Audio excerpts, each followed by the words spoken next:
This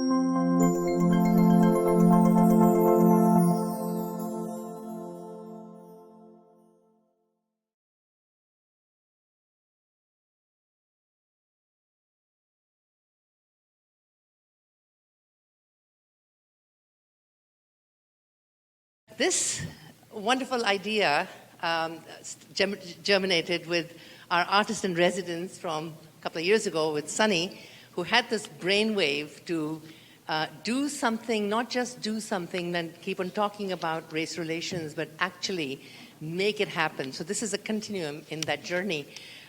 We have an extremely well-established and esteemed, highly esteemed panel, but I won't even begin to introduce you all because I couldn't do any of you justice.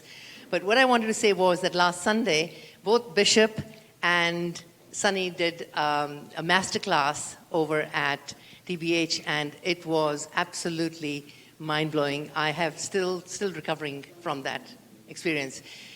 So tonight's event is the second one in the continuum, and it's going to end up on Friday, culminating in an amazing, amazing concert over at Discovery Green at 8 o'clock, and we'd like all of you to be there. With that, I'm going to pass the mic over to Anita and Dr. Wadhwa. She will introduce herself and everybody else. Thank you, Anita. Hello, everyone. Hello. My name is Anita Wadhwa. I am a friend to many of the people here, and I've made some new friends while doing this work. I'm a high school teacher at Yes Prep Northbrook High School, and I do restorative justice work, whereas we take young people and train them in how to use peace circles as a space to build community, talk about topics, and heal harm. I'm from Houston. I'm descended from refugees from Pakistan. I am the daughter of Pinky and Darshan Wadhwa. Raise your hand. Yay. And I wanted to begin today, because we're here to discuss healing and community, I want to acknowledge our country's first and second harms, genocide and slavery. The land on which I reside originally belonged to the Karankawa, Ishak, Kwaulitekan, and Sana peoples, among others. I encourage us all to research who inhabited the land we stand upon, to donate to your local indigenous communities so they may maintain federal status if they have it, support the land back movement, and preserve burial sites that are being exhumed by local governments. It's a history I never learned in my schooling. We also owe a debt and reparations to descendants of the millions of people who were enslaved during the transatlantic slave trade during the second harm. This history is essential to our conversation today. I want to first express how grateful I am to be participating in an event with such loving people. I first met Sheetal Bedi after our home flooded during Harvey, when as a volunteer and a stranger, she provided my family with delicious meals as we transitioned to our new residence. I'll never forget that generosity. I first met Sheetal Davadi when she was a teenager, and now her daughter and mine are best friends. Her parents and siblings have become second family to me. They're a huge chunk in here. There's all Davadis or Davadi adjacent people. So I'm going to introduce our panelists and then pass it off to Riaz Cavalli, who will talk about what brought us here, and to Bishop as well.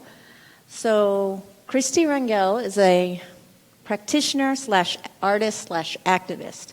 I first met her in 2016 at a forum at the University of Houston downtown entitled Latino Young Men and Boys in Search of Justice.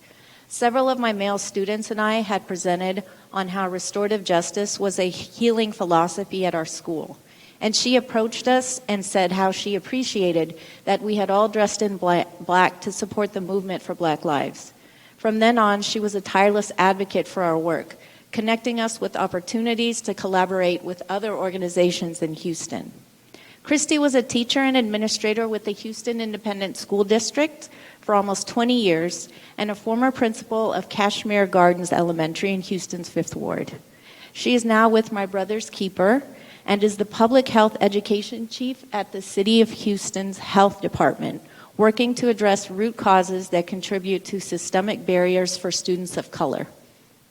In addition, she's a prolific artist and is the Houston Coalition Against Hate's 2021 Artist of the Year.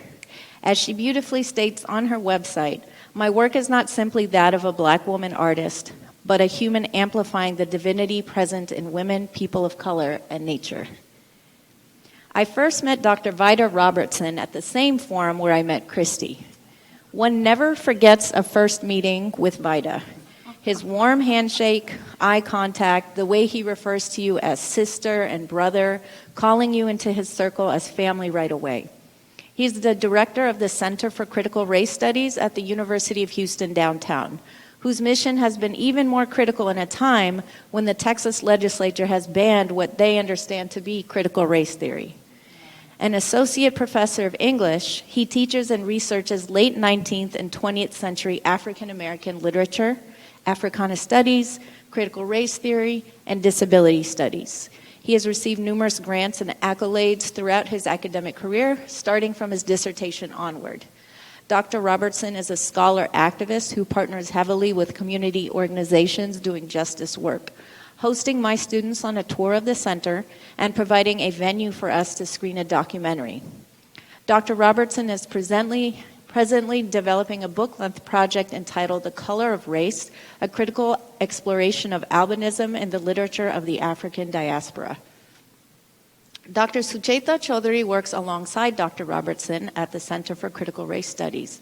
We met only a few weeks ago, virtually, and I'm grateful that Dr. Robertson made the introduction. As an English teacher who tries to discuss critical issues with students in my classroom, I love seeing a fellow South Asian woman doing the same at the University of Downtown, where my own father works. She joined the campus in 2009, and her myriad interests include analyzing South Asian fiction and film, post-colonial studies, cultural geography, and literature of diaspora and exile. One of her most recent articles is Language, Abjection, and Queer Masculinity in Hansel Mehta's film Aligarh. Like everyone on the panel, she sees the world through an intersectional lens and studies genderqueer theory, critical race theory, and theories of social class. Choudhuri is currently working on a book project entitled Alternative Cartographies, which examines, and these are her words, literary and cinematic texts by Anglophone, regional, and diasporic Indian writers and filmmakers, and argues that the inscription of queer space in these texts counters the marginalization of South Asian queer communities. So we're very excited to talk to you all in a short while. But right now I'd like to introduce the artistic director of Riaz Qawwali, Sonny K. Mehta. Sonny, not Bunny. I looked at Bishop and I combined it. You know how that happens. You know, Bunny. Sonny has over 29 years of classical music training from both Eastern and Western traditions. Sonny straddles several cultural traditions, speaks Urdu, Punjabi, Hindi, and English, and has been drawn to devotional music his entire life.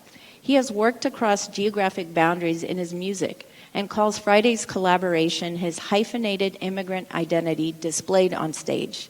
It is important to note that the event Friday is not the result of the global revolution around racial injustice in 2020, but has been in the making since 2015. His music has been featured around the world, including the White House. Riaz Qawwali created music for a special episode of Disney's Mira Royal Detective, a cartoon my daughters regularly watch, which is why I'm including that. He sees Friday as part of a broader effort to advance justice in our communities. Dr. Bishop Fred A. Jones, Sr. is pastor and founder of the Mount Zion Pentecostal Cathedral of Markham, Texas. Bishop has a bachelor's, master's, and doctoral degree in theology. Bishop is married to Lady Sarah Jones, and together they have 6 girls and 2 boys who comprise the Jones Family Singers. She just did a Punjabi dance. I don't know. The collaboration has started. The Jones Family Singers received a standing ovation at Lincoln Center and were showcased at New York City's Global Fest and the Kennedy Center in Washington, D.C. in January 2015. They have been featured in a documentary, and in the past couple of years have traversed the globe with domestic and international appearances, including the Newport Folk Festival, a 2-week tour of Russia, and a voyage to the Holy Land. Friday's collaboration needs to be experienced around the world, according to Bishop. So I would like to pass the mic to you. If you could open this up by telling us the impetus for everything that's happening now came through music and conversation and dialogue, and what has that collaboration been like? Well, first of all, I'm delighted, as is the Jones Family Singers, to be here, to be a part of this, because it's long overdue. Having met Sonny indirectly, I think, in New York, Divine Providence brought it back together where we would end up meeting each other and getting to know each other, and getting to know the content of this gentleman's character and those that work with him made it much easier to work with him and made it a delight to work with him. I've always been taught, and I always teach, it is not the color of your skin that matters as much as the content of your character. If you have nothing to offer, say nothing. But if you have something to offer, the world needs you. You know, we don't want to be popular. We don't want to be big time. We just want to be necessary in the lives of somebody who needs a hand up, not a handout. I found Sonny and his group to be delightful to work with. He has a good sense of humor. He laughs. And that's one of the traits that I find is missing in a lot of people. They don't laugh anymore. You know, they don't smile. And he did. And once we got to working together, understanding from his viewpoint where they were trying to go, it is very much the same direction we were trying to go. And that is, make people feel as important to us as possibly we think sometimes we are to them. People don't care how much you know until they know how much you care. So our job has been to spread joy, good news, and let folk know that they're valuable and valued.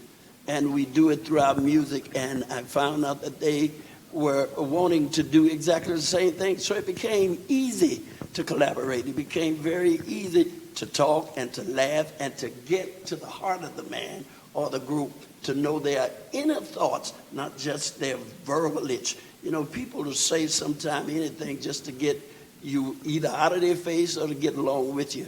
But I felt his heart, and that drew me even more so. And I happen to really like the little fella.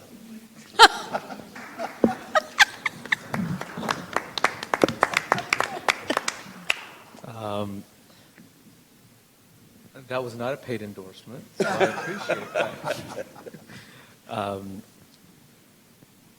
I represent an ensemble that has many people who come from different backgrounds. So while I sit on the stage, I really represent the plurality of South Asia with different ethnic backgrounds and religious backgrounds. And I just am privileged enough to be able to be in company with all of you, and the Riaz people decided that I was the one who should speak. So it's sort of why I'm here. I certainly think that I am a musician just like everybody else in Riaz Qawwali, and I think a story is important because I think the narrative of how we got here is really important. Yeah. It didn't come out because everybody decided Black Lives Mattered last year. It came up because I grew up in Houston and I listened to black gospel music, and probably before I understood all of it, what it meant, I did understand that it gave me a feeling of euphoria, excitement. It felt good, the same way Qawwali felt good, and the same way bhajans or kirtan made me feel good.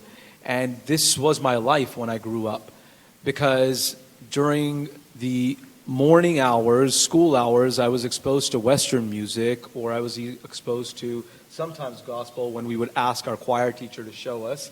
And then we'd come home and I'd be exposed to Eastern music. And years later, after forming Riaz Qawwali, we were both at a conference called APAP in New York. This was in 2015. And we had performed a set, and on a separate stage, I went and I heard the Jones family singers. And after a performance, I'm always very excited. It's sort of a humbling experience. You're sort of connecting with God or whoever you believe to be up there.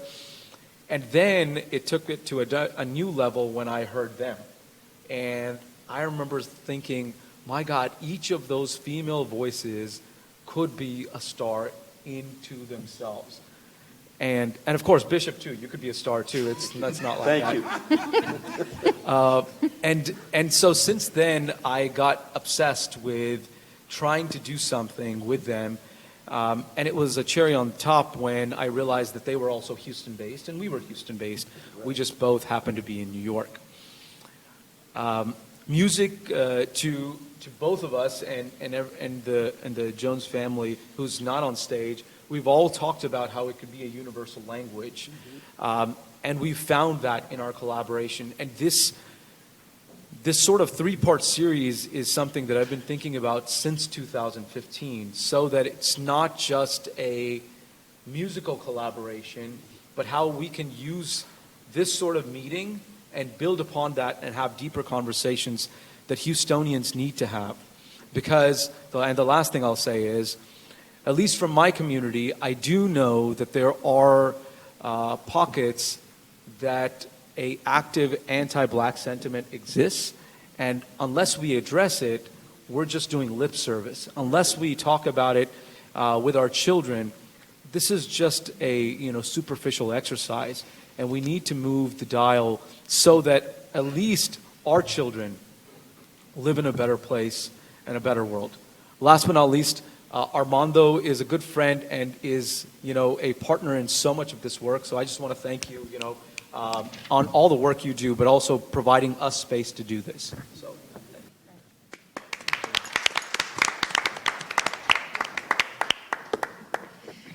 Well, thank you so much for letting us know the story about how this germinated. So it will be 7 p.m.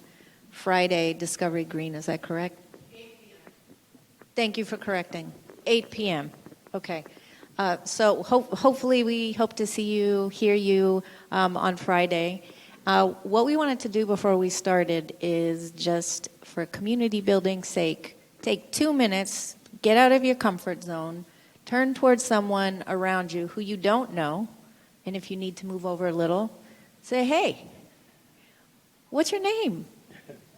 Who are you? What brings you here? That's it. Just 2 minutes, and then we'll bring it back to the panelists. Hello, everyone. We're going to start with an existential question for the panel. They do queer theory. They can handle this question. I watch Real Housewives. You do queer theory. Potato, potato. I'd like to know, who are you, and what are the commonalities, or why is bringing our two communities together important at this time? So, Kristi, we'll start with you. Last week, in the rehearsal for this conversation, Anita asked that question, who are you? And for me, I thought of all these other things that I've done, a teacher, a mom, a daughter, and then I had to really talk to myself and say, who I really am is an artist. About 22 months ago, I came home and I told my husband that I was a painter. And my husband said, Kristi, you don't have a canvas, you have no paint, there's no brush, are you sure that you're a painter? And I said, yes, I'm going to enroll in class at HCC, which was my reason for buying the paints and the canvas. And lo and behold, I am a painter. And I share that story because as people of color, we often suffer from where we feel lucky enough to be. So I started to teach, and I was a good teacher, and then a good principal, and then I'm good at this, and all these other people are saying, we'll make room, and you just feel lucky. Because when you're a black and brown person, you just feel lucky not to be some bad thing, right? And so for me, Toni Morrison, her passing really hit home for me and really had me have a come to Jesus with myself about who I really am. I have always known I was an artist. And the reason why I put this picture up is part of a series 7 that I painted in partnership with the Houston Coalition Against Hate, is because after our call, I looked at the picture and I realized that this picture has been influenced by my friendships with my South Asian, not just friends, but the people I call family. Because when I painted her, I knew that I wanted there to be warmth and to be this aura of just goodness vibrating from her. And I picked the marigold. And then later on, as I reflected about her shaved head, there was a connection about us as African American women suffering from alopecia, but then there's the Hindu ritual of women shaving their heads. And I really had to pause and think to myself, this picture that also has an African Ndinkra symbol on it, it's a Siamese crocodile. And what it stands for is that you think that we're two separate people because you see two heads and a tail, but we're really interconnected. And so tonight, me coming out, and this is the first talk that I've done that I've started off with, I'm a painter. Not that I'm a person at the health department and I've taught school and I've done all those things. I thought that there was no better place for me to share this than in a place that I get to talk about why I am who I am. I am who I am because I'm the sum total of all of my experience, all of my friends and my family. And for me, my South Asian family and friends are very critical to me.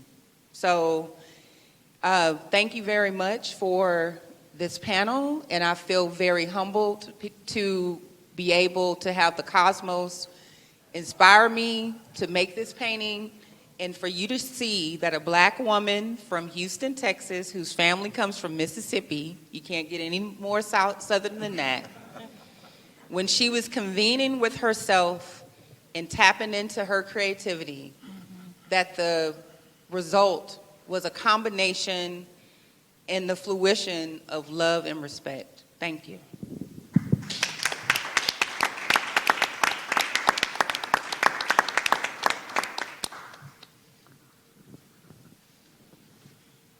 Hello. I was asked to hold this really close. Can you hear me? Yes. Yes. Okay, great. Thank you, Anita, for that generous introduction. Thank you, Sheetal, for having me up here. Very humbled and very privileged to be part of this panel. And Anita, this seemingly simple question that you ask about who I am, it is really a pretty deep question and makes you take a good, deep, hard look at yourself and look at things that are meaningful to you. So who am I? I am an immigrant Indian woman who came to this country about 20 years ago as a graduate student, so fairly late, and then called it my home, or definitely one of my homes. I am a parent to a feisty 6-year-old boy whose birth certificate says native Houstonian. So native Texan, native Texan, and he's a very committed, loyal Houstonian who speaks Bangla and loves Bengali food. So it's an interesting fusion that's going on there. But again, as Kristi was saying, what do you value the most? When I look at myself, I feel what I value most is me being a teacher at a primarily minority-serving institution where I get to teach and mentor my first-generation students of color. And I feel that having a conversation like this is so critical. I'm very deeply connected to the dreams and aspirations of my black students, and it breaks my heart to send them out into the world which does not seem safe for them. And I question my complicity in that world being the way it is. And every time something happens or something potentially dangerous is out there, it's a sense of personal failure for me. So I think that is, my deepest commitment, more so than any larger commitment to social justice. It's my commitment to my students' success and safety, more than that, which brings me here today.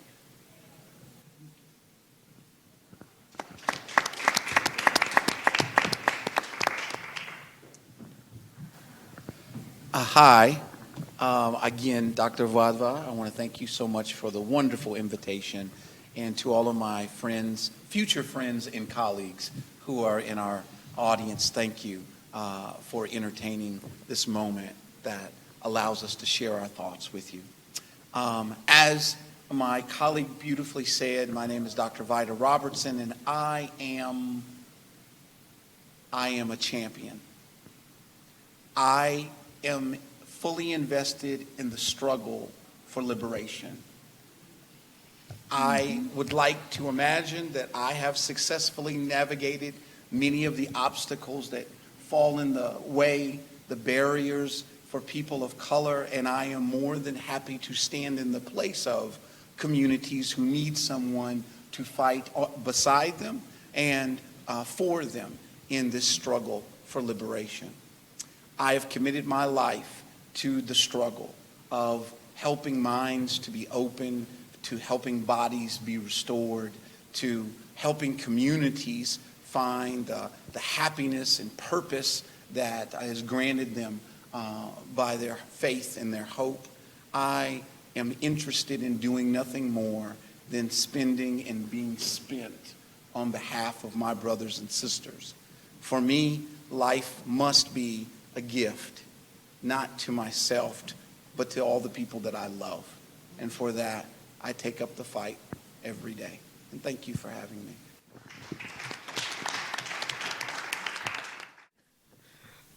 Who am I? I am an artist that belongs in Houston at a time where we are privileged enough to be ourselves and be recognized for it. I am the son of immigrants, but also somebody who has lived my life in the United States in the public schooling that was awarded to me because of this country's wonderful tax system. And I went to a state college and went to the corporate world. These are all things that I am today. And I think they inform the art that I make. More than my identity, I ensure that other immigrant identities, specifically South Asian identities, are represented and celebrated within Riaz Qawwali. And that's my mission in terms of Riaz Qawwali. I think across on a national spectrum, it is to look at what hyphenated identity means for artists and work to create platforms that can celebrate that.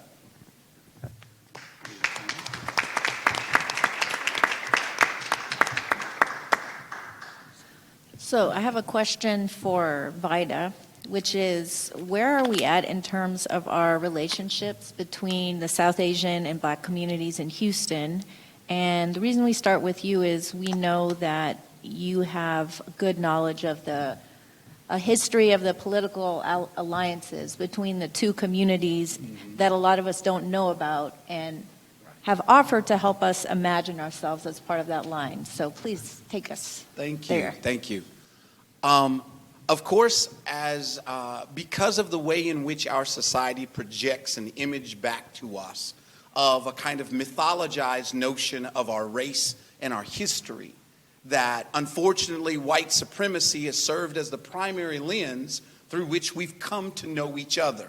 That not simply as colonized people of South Asia, but equally enslaved people from Africa, we only know each other because of the person whose job was to conquer us both. So we have a misunderstanding of both our cultures and our origins, as well as the beautiful and brilliant collaborations that our two communities have had for over a century. Of course, as you know, Mahatma Gandhi would begin his work first in South Africa.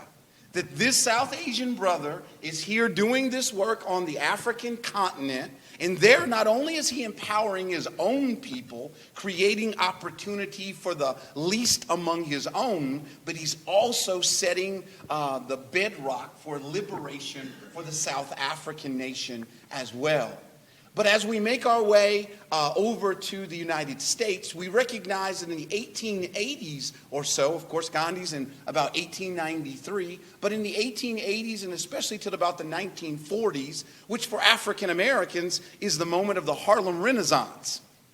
And in this Renaissance, there are going to be really important South Asian scholars and leaders that are going to be interested in the struggle of the African American community, because it sets for them not only a roadmap for the kind of liberation that they are trying to find from the British, but it equally sets for them an understanding of the critical consciousness that is going to be important in their endeavor. Of course, Dr. B.R. Ambedkar, who's going to help write the Constitution, he's going to study with one of the greatest African-American scholars of the time, W.E.B. Du Bois. And Ambedkar is going to say to Du Bois, it's your struggle that helps me understand the work that I need to do. That this Negro problem that America is working through is not really America's problem, it's a colonial problem. It has more to do with white supremacy than it does necessarily with our individual colors. And from that, various scholars in the Harlem Renaissance, the great Langston Hughes is going to write poetry about his South Asian brothers, comparing them to the Jim Crow movement of the South with the independence movement that is occurring, of course, in India at the very same time. Of course, I could easily say, as a scholar of African American life and culture, that much of the theology and the political practices of the African American community are going to be informed by our South Asian brothers and sisters. That Gandhi's work in nonviolence, of course, we all know it informs the work of Martin Luther King. That King himself is going to travel to India. He wants to see the work that Gandhi is doing there, and he wants to utilize it in the work that he's going to do in the United States. Because Gandhi's success that he found in South Africa, that he's going to find in Bombay and he equally in Mumbai, he wants to be able to utilize it to liberate his own people. There are several, of course, correspondence, but more profoundly, we also see that not only were the literary movements of the Harlem Renaissance and African Americans informing the work of our South Asian brothers and sisters, but even one activist that we might not imagine, Malcolm X. Malcolm X is going to be a part of a really important conference called the Bandung Conference that's going to be in Indonesia. And it's there that Malcolm X is going to go and meet his brothers from all over Africa, from all over Asia. And they're going to discuss the way in which their countries have been situated between the two world superpowers, the Soviet Union and the United States. And it is at this conference that Malcolm becomes a real Muslim, he's going to argue. That before, the Nation of Islam had taught him to imagine that the racial conflict that he saw in the United States was the result of an intrinsic or essential notion of degraded whiteness, that white people were devils. But it's going to be his South Asian brothers and sisters that are going to teach him that God wants us to value each other. And it's there, through that South Asian lens, that he finally starts to work with his white brothers and sisters from Europe, and eventually are going to ask them to join his Afro-American Unity organization when he gets back to the States. That South Asia has played a phenomenal role in the shaping of black consciousness.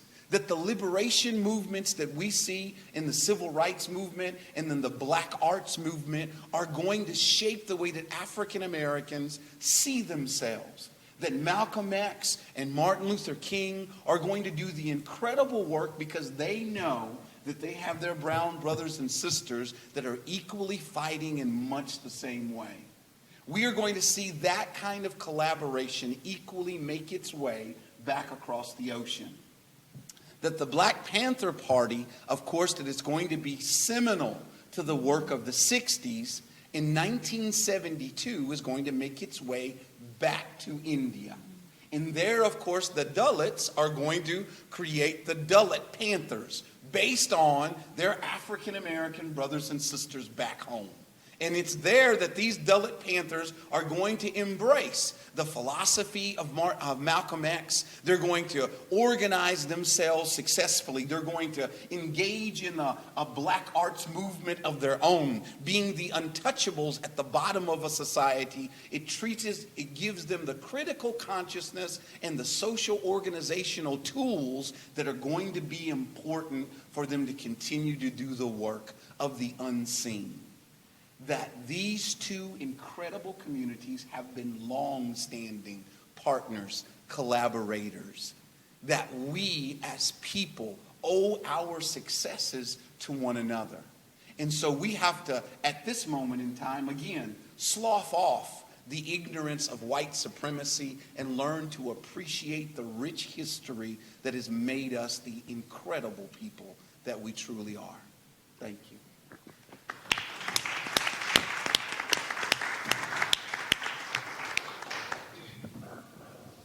Thank you so much for that. Incredible. Incredible.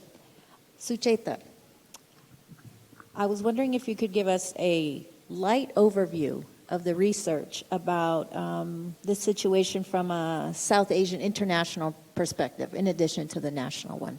Absolutely. And that really was incredible, Dr. Robertson, just looking back at this very powerful alliance that the Black and South Asian communities have had over this historical trajectory. But over time, unfortunately, what's happened is that the trajectories have taken slightly different directions. And it's ironic because, as Dr. Robertson was pointing out, that the liberation movements, looked at each other for templates, drew inspiration from each other.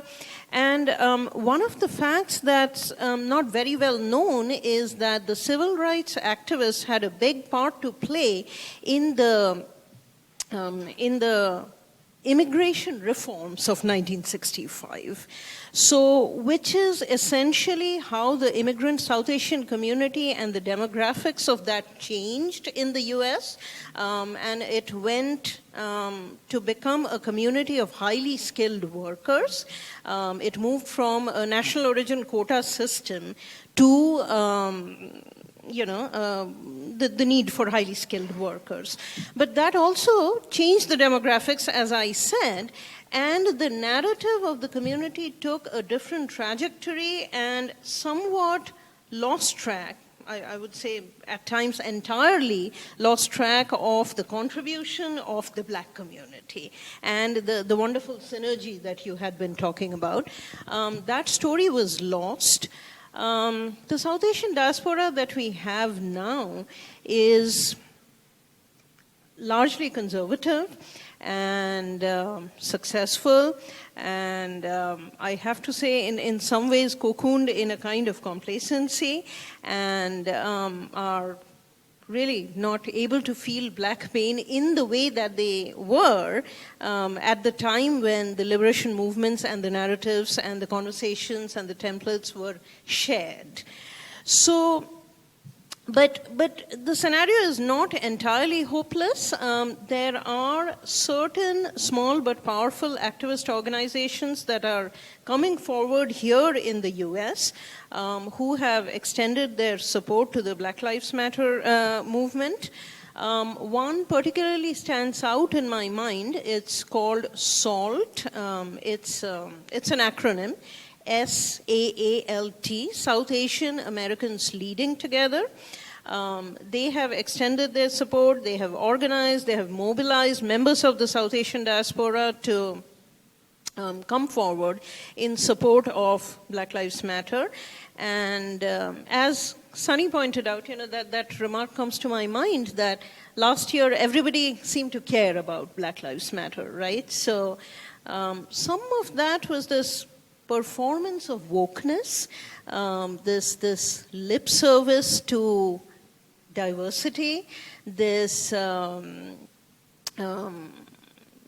yes, it's a kind of performance, of course, right? But just kind of going beyond that, these organizations have helped mobilize people, support the Black Lives Matter movement.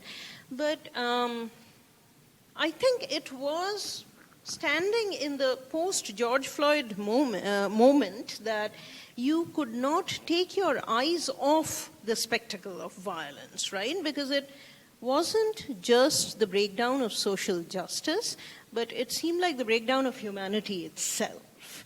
So it was hard to continue being complacent. The organizations were able to mobilize more people. A couple of organizations that also come to mind, and these are US-based again. One is the National Queer South Asian Network, and the other is South Asians in Defense of Black Lives.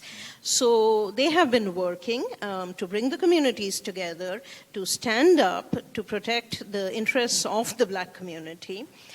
And as Anita asked me, what has been going on transnationally, especially back in the South Asian countries,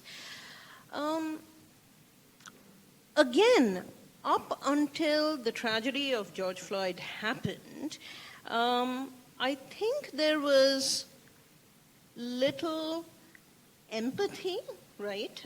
What seemed to be unfolding here, the incidences of police brutality, seem to be spectacles of tragedy that are distant in time and space, that people couldn't identify with. But things started changing back in South Asia as well, and I'm thinking in particularly India. I would say a couple of years before the transformational 2016 here, 2014, the conservative right-wing government there. And what started getting people's attention is the atrocities, the state-sanctioned violence and atrocities committed against Dalits and other minority groups, which people came to understand mirrors the atrocities against Black communities here, right?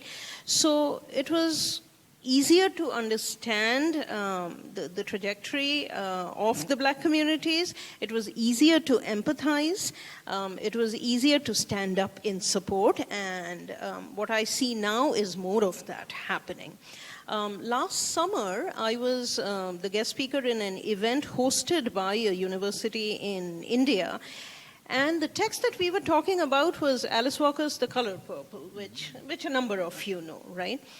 And, it was just this token African-American text, they're doing multicultural literature and learning about Alice Walker, talking about Black feminism in a very theoretical kind of way till we started making those connections with Floyd and Black tragedy and Black pain, and how that makes sense in a South Asian context, right? That these issues are closer home than we imagine it to be, right?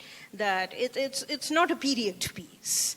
The Color Purple is not just a museum piece, it's not a period piece that you talk about and write papers about, but the pain that you see in there is a pain that is actually unfolding in the community, in the Indian community, in the South Asian communities, and that definitely was a very productive conversation that we had about the synergies that are waiting to happen. So I am hopeful, despite the different trajectories in which we have gone, I am hopeful about future connections that we can make.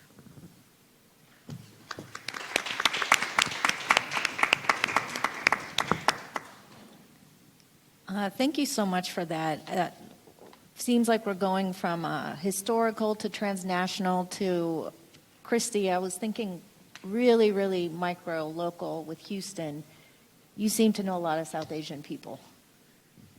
So, what's been going on? Well, in listening to both of my panelists, what came to mind was the last poets. They have a poem called So the Revolution Will Not Be Televised.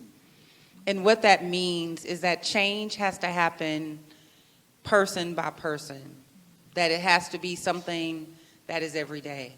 And so for me, in this conversation, I was a member of the American Leadership Forum, so ALF. It's a leadership organization that if you're in it, it's supposed to mean something.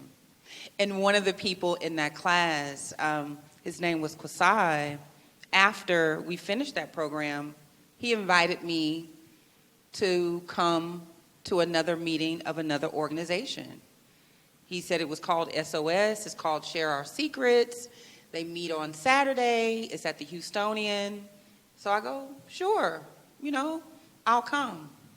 I come and I walk in the room and I realize that Share Our Secrets is a South Asian leadership organization that is geared towards South Asian people who may be new to the country and they're here and they're really trying to figure out how to navigate through the white and black systems that we have in the workplace. So I come to the meeting, I sit, I'm listening, we have class, and afterwards we're eating.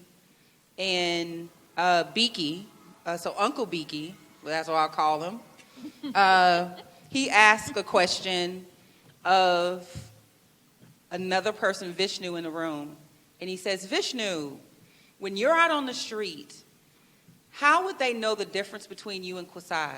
Now, mind you, I step up and I go, well, what's the difference between Vishnu and Kwasai? Well, it happened to be around the time that the Sikh man had been killed because someone thought that he was Muslim.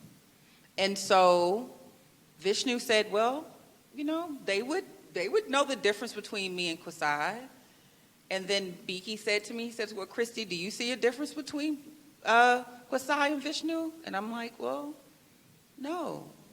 What it turned out, Vishnu was Hindu, Kwasai was Muslim. And in that moment, I thought to myself, I know absolutely nothing about my city. I'm in a room full of people that I've enjoyed the whole afternoon. We're eating together. I love Kwasai, and I don't know the difference between him and another person. And in that moment, I decided to become the first Black woman to ever be a member of SOS. Went through the class twice, and have really built this cadre of not just friends, but truly family. But now, in these 2 years, it hadn't all been happiness and sunshine, because we've had conversations about colorism. And we've had conversations about why a tree in a park doesn't mean the same thing to me as it does my friend VJ. And in that moment, I shared with him Strange Fruit from Billie Holiday, and he shared with me some Bollywood movies that are foundational, that are about colonialism.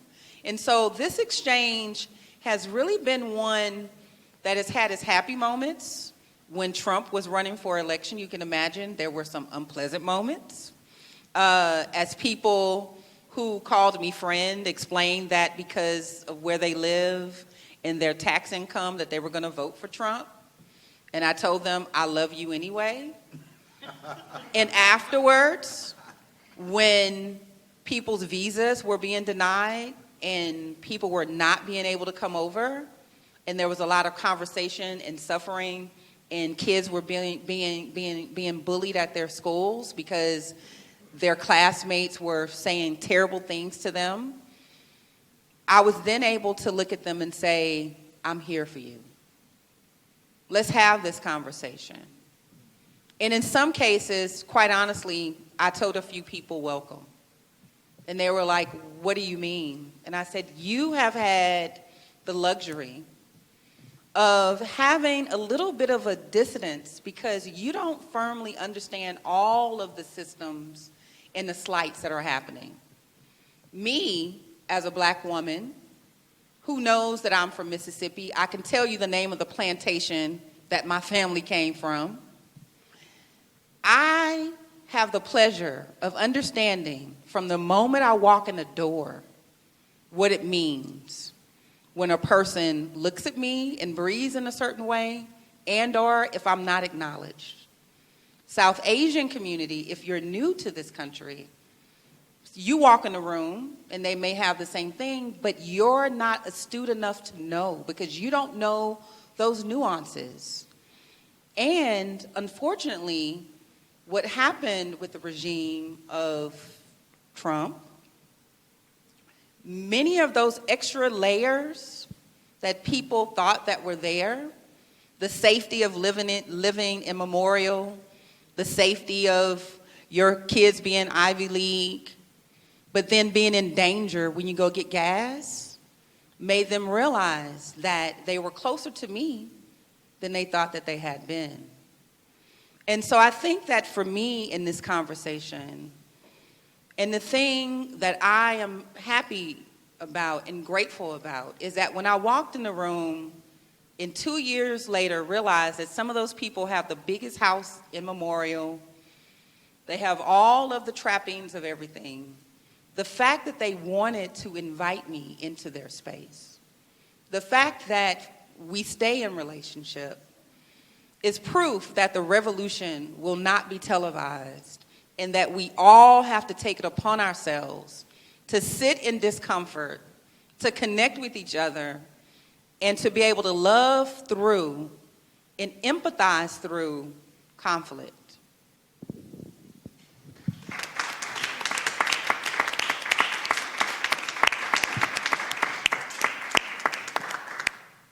Thank you, Kristi. We just have one question. I'm going to ask that we do 2-minute responses so that we have time to hear from the audience. And this question, I would like, Sucheta, if you could start first. The question is, what needs to happen in order for us to be allies who work toward our collective liberation? And I was wondering if you could speak in particular in the South Asian context, starting with the family unit. Absolutely. Thank you, Anita.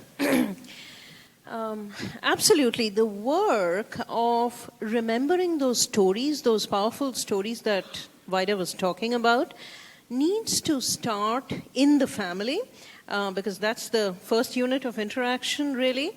We need to look back at those empowering stories. We also need to understand the roots of anti-blackness in the South Asian community, where that comes from. What does our colonial past have to contribute to that? Questioning our implicit biases that spring from our history, that conversation needs to start with the family. That hopefully will lead to an increased empathy and connection. We need to educate ourselves about, again, the history that you were talking about. Interestingly, I found out that there is a small African diaspora in India. They are called the Siddhis, and there is actually a resource called the Siddhi Project, right? And they have to contend with racism in India pretty often, right? And cringe and hide and save themselves. So learning about our African diasporic brothers and sisters, that's really important.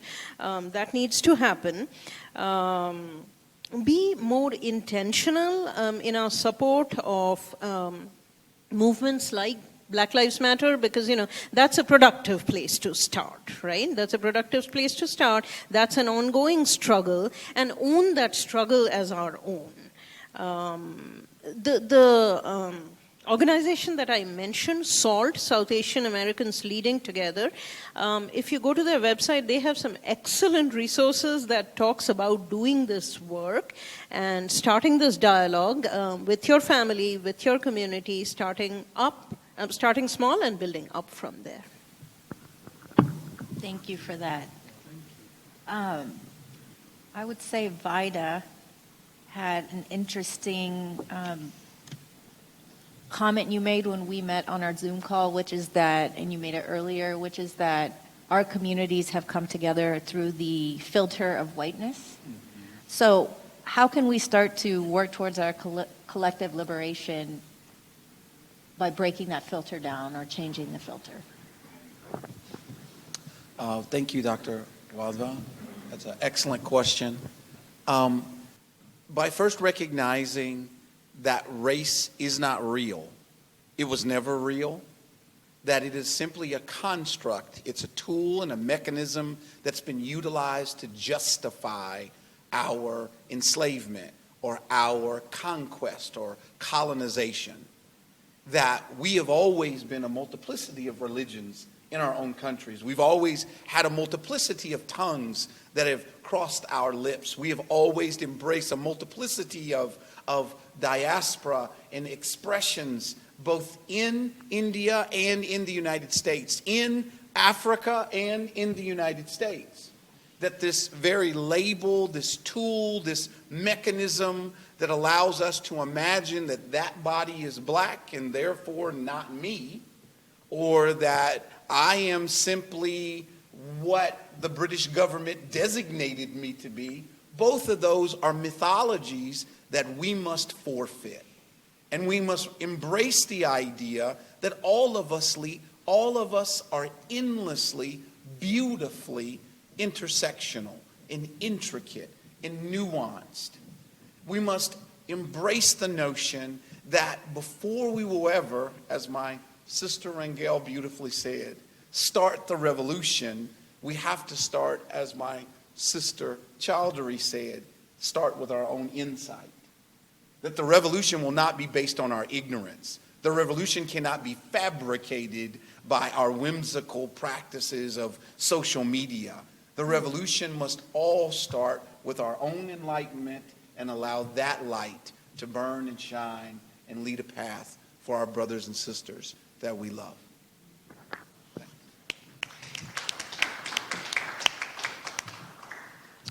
Kristi, can you speak to how we have a dichotomy still in Houston where race is black and white or Hispanic and white, or it's very dichotomized in a way that I don't see in other cities? And how have you been pushing past that? You talk about even in the face of fatigue, giving other people grace. Can you speak about that a little bit? Certainly. And I go back to that moment in the room. I always tell people, once you know, you can't unknow. And in that moment when I realized that I had been living in this black-white space and had no knowledge of all these other people around me, it really made me be also more aware of in the other spaces where I see those same things. Houston touts itself as being the most diverse city in the country, right?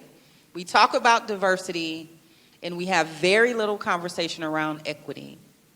We talk about it in terms of trauma and a big thing, but really, me sitting in the room and realizing that the biggest house in Memorial is owned by a South Asian family who builds gas stations that have restaurants attached to them. That the Dasani family, which is one of the richest families in our city, has built almost every gas station that you see. I then thought to myself, how much untapped knowledge and resource and philanthropic work do we not have? And so one of the things that I'm very proud to say is that I am the vice chair for the Rupani Foundation. Mr. Rupani has been in Houston for a very long time. He comes from Pakistan. His business is diamonds, yes. And he happens to be one of the most humble people I know. The first time I met him, we were in a room, and everybody in that room, it was about early childhood, and he was being ignored. No one paid attention to him. I came up, I got his card, and I said, Mr. Rupani, I want to come out and see the work that you're doing. I went to go see the work, and he explained all the work that he does in Pakistan, in India. He works with the UN, and how he wants to have an international conference here.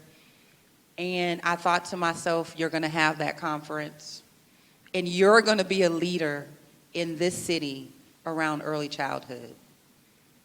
And so that has been one of my charges, is as a black woman who often, Zora Neale Hurston calls us the mules of the world, who are often the most invisible. My charge is to never enter a room and let anybody be invisible. And for me to lend to them what I've been lucky enough to have, social capital, to be able to have a reputation around equity, to be able to have a reputation around community, for me to stand side by side next to that person and to say, ignore him at your own peril, because we're going to make change together. And so what I say to fellow African Americans who get tired, because we have fatigue. If you can imagine, if you're exhausted and hearing the stories and seeing the videos, imagine how we feel. I'm a black woman married to a black man with a daughter with a 3-year-old grandson who's a black boy. Fear is a constant thing I live with. But I tell other people of color of African descent that we have to take a deep breath and find a little bit more energy to stretch ourselves and to empathize and to extend kindness and to find brotherhood in other people, because that is the only way that we are going to counterbalance the white supremative narrative that keeps us separate and makes us think that there's a difference between us.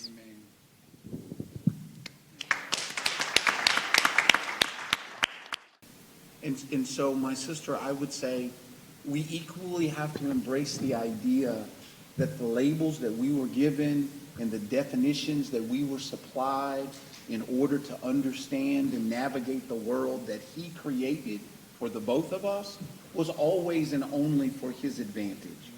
And so there was a lot of mistrust that was built into his narrative. And so we have to say to ourselves, I've been lied to. I've been lied to for quite some time now, and I need to embrace her. I need to meet her for the first time again. Because we used to be friends. We used to be close. We had allegiances and solidarities. We learned and grew together, right? And then what happened to us? And he happened to both of us. And so for that reason, let's push him out and get back to the love that made us so strong. But thank you. Thank you for that beautiful comment. Thank you for bringing up the Caribbean, because that's another site of interaction for the two communities. And again, interestingly, as Vida says, that's a construct we can't unsee now, that it's through the white man's lens again, because we had Africans and Indians there as indentured labor, and which created a very different kind of culture altogether. So thank you for bringing that other side of interaction up. Thank you, Sheetal. The scholar W.E.B. Du Bois would say that's double consciousness. That whiteness asked us to perform for it, right? That there's a set of qualifications and characteristics that have been enshrined in our culture and chiseled into our consciousness. And all of us who occupy racialized bodies are ever trying to perform in order for the system to grant us the validity that comes along with white approval. And so when you were among your other brothers and sisters of color, there was no reason to pretend to be anyone else, because we were all broken. We were all discarded. We were all the troubled children of a colonizer. And so we hope you found, what's that? That's right. That's right. And Du Bois would say all of us hyphenated Americans are struggling with that. And that's where our solidarity begins, that although our conditions and our countries were all different, the process, right, and the goal is exactly the same. And if we ever hope to emancipate ourselves from this struggle, then it will have to be alongside one another. And that's where we begin. Excellent point. Thank you. Well, I think my sister Rangel will have definitely a response to that one as well. But I would say, unfortunately, the socio-political upheaval that has been recently experienced in our American nation, I'm trying to be generous at this moment, has validated, has verified the kind of systematic oppression that was intended for all people. Literally, everybody was on trial. Everybody was on trial. And desperate communities who had been racialized differently at different moments in time in order for the country to succeed in its objective found themselves all at the losing end of a very traumatic administration. And so, yes, in our trauma and in our pain is time for us to heal in the arms of one another. And I think if we get back to 1906 at the founding of the National Association, not of black people, it was for all people of color. And those people of color, some of them were Irish, who had not been white yet, and our Jewish brothers and sisters, who were not white yet, right? That our Chinese brothers and sisters and many of our South Asian brothers and sisters were designated as black people because that was all we had as racial categories, white or black. And so we were all people of color at that moment in time. And that organization, of course, is still alive, but because of the way that race functions in our society, those people who could move into whiteness did, and left the last child to fend for him and herself. My sister Rangel. So I think this whole concept of safe and safeness, I tell people that, as a person of color, as a person of African descent, I'm not even safe in my own house, in my own bed. Someone can come in the middle of the night and kill me right there in my house. So I think that we have to let go of this thing, thinking that if we do certain things that we will be safe, we'll be okay, that we're paving the way, and really just focus on doing what is right in the moment and trusting in God and having faith that what happens is what is meant to happen. And so I think that as we talk about people like Fred Hampton and revolutionaries who lost their lives in the path, in the wake of seeking liberation, not just for themselves, but for others. The thing is that many times, and I tell my daughter this, sometimes you have to pay the cost to be the boss. Even in my own job, there are moments and times that I'm not the most popular person in the room because I'm always going to say and do what I know is right. So that may mean that I sit by myself, I work by myself, I eat by myself. But at the end of the day, when I put my head down on my pillow, in that quiet moment before I go into the sweet abyss for the night, I have peace. So I think that it's a question for everyone to ask themselves, how much discomfort are you willing to have? And the question I've been asking people is, what kind of ancestor do you want to be? You know, I've got to say, that's so important. I mean, what you just said, I think, I was sitting here hoping that this conversation would go there. Because when we thought about doing this conversation, we knew that there's a lot of layers that we have to peel out. We have to talk about biases that both of our communities have. We have to talk about what brings us here. We have to talk about the history of this. But the truth is, it doesn't take too much. I want to make music with this guy, and he has an amazing family. You have businesses, you have jobs, like, you know, please don't leave here thinking about the heady stuff. Because while that's important, I think for our world to be better tomorrow, it's the small steps that each of us can take to get to know somebody that you don't know. And I think you just said it so beautifully, and I so appreciate that. Thank you. Thank you, everyone.